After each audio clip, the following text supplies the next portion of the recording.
10 bagay na natutunan ko mula sa mga umiibig.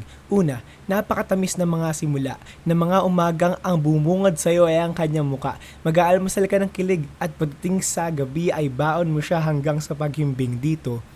Dito mo matututunan ang tunay na kapangyarihan ng isang ngiti, ng ibang kamay na humahawi sa iyong buhok, ng mga matang sumisisid sa iyong kaluluwa. Pangalawa, napakadaling maging kampante at masanay sa pagmamahal.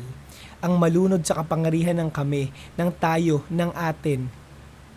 Pero paano naman ang kanya? Paano naman ang ako?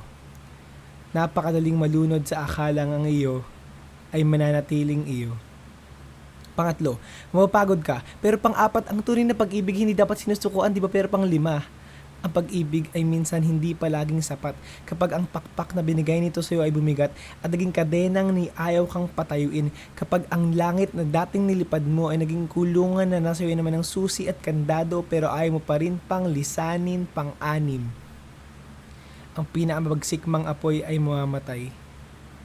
Maganda ka sa sakit, pero wag na wag kang mag-aalaga ng galit. Ito ang pang-7. Iiwanan ka puno ng sugat at pilat at paltos nito. Iiwanan ka nitong abo. Pang-8, maghanda ka sa wakas.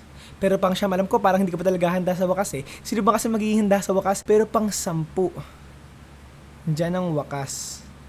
At sa wakas, mahalin mo pa siya. Sa tingin, sa tanaw, mula sa abo na iniwan ng dati ninyong apoy, mahalin mo siya.